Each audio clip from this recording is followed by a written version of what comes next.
Deadpool Ian Toem Ian to chuan tuntuma hian anti sualai kan lo thliang ho don ani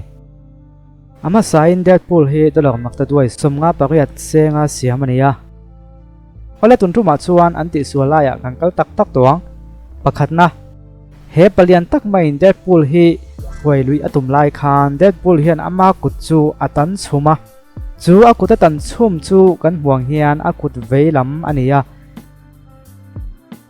te chuan atla thata mase engalain thaka alolan le chuan akut veilam niravin akut dinglam zok chu alo bung dai mai ni te chuan akut tumla cham bang bo hi ian chuan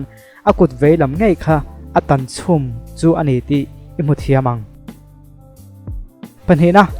a movie tran tio te khana milem zia al hlep chu lo langa helem ziak hi uluk takin lo enang che ti chuan chu lem ziak ne na in kai hnoi sin chu alo lang thuai boka mase tuna chuan amilem ziak hi an tala adang lam ta dei maya adang lam nei muem im humai lo nei chuan heti hian han en kop tai da adang lam na chu im huthiam thei mayang thang kha chuan o milem pakhat chau asiam hleinem kan ti mai thei mase he movie a hi chuan amilem zia lai voi khat chau alana wangin heti hian kan mebel ta mai ni ti kan lo khadonia ti chuan helai sina hian Deadpool hian asilai mu ken thei hila mase poilo mai atia asilai magazine asilai mu omza thi som pahni ni thu ama ngei hian asoi na chiang hau hawa mase misual aka hlum hun alo then hian Deadpool hian silai pakhat chau ni ravin pahni zok alo nei rang ani ti alo lang le ta ni text chunga a chuan lai khan silai pakhat chau kha an te lang an mai lom kan ti le mai thei nie masenga tinge silai pahni alo nei ro thawani chuan silai mu som pahni anei thu an chiang vel lai kha sin om chnei do ani don tin ani chu wangin hei hi chu sin kaldan in dot fel chi lo deu ani kan ti theyang palina heta hian abial nu nen thla an lak laya anum dan khi uluk devin entala an kut da dan te chu mai baka achong thupa hmel om dan thleng khian ti chuan he min hu fe hian misual hovin an ron zon laya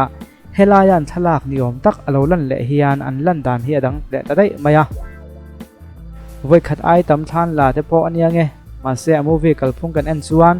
khata thlan lak kha an hu lo lang kha ani ta ni ti thei turin an rem chho ve chu ani ve sini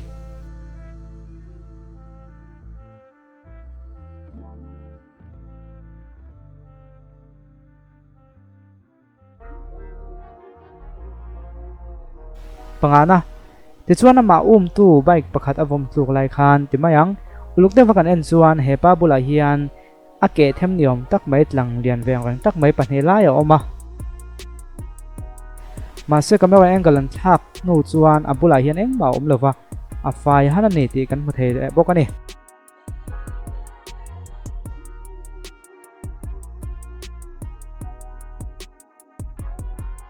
ole helai sina hian camera angle in thak zok chunga thil lo om bela oma chu heti an mai chuan i khelo mai theya mase mun zoka kan en chuan adak velam chowa oxygen pipe ni om tak kal chho hi atran tir khan om lova camera angle a in thak zok chungin alo om le manani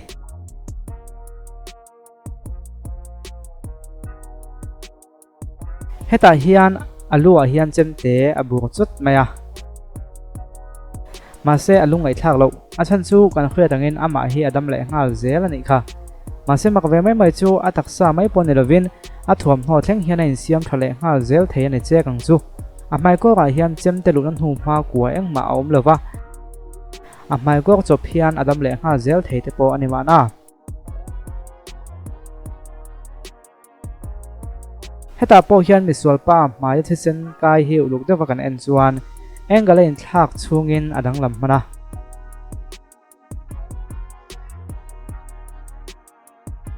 chu hetia kan da don khelo chuani kha thei ro mai theya ma se heti hian uluk devin entala a khabia thisen kaidan vel tang po khian i kha thei mai ome pakuana ato bek dot tu tan chuan vanessa hian a mai ko thel don hian hemi angle tang hi chuan a mai khi akut khian han khoi trep to niom takin alakanga mase angle pakhat atong ro chuan akut khia mai khoi turin ala phar chho mang mi lo ni ti kan hmule thei bok ani ole a to ber hi chu mu har deuh mai thei a chan chu ate tham em ya mai ko ra han phel che khana khabe dar thlang ke them om hi atran tiu chuan atung zong in na oma mase angle han thak le chuan om dan khi adang lam le ta deu ni kha chu imu thei do mai thei a chan chu ate ve deuh laka ole khati zong khaton tumata na kan en thei chin ta se video dang akanin lai vek don ya tunlai pathian thuin nialna anasa in nialna nilavin pathian thu jong chian du emo eng topic poni se sakol baptisma chandamna eng poni ta se me sak mon ngai thatop ni lo dewa han jong chian ve deuh du tan phone number ka da hian whatsapp in ani emo message pon athon theya ti chuan ti dan galong ai to pui don chenia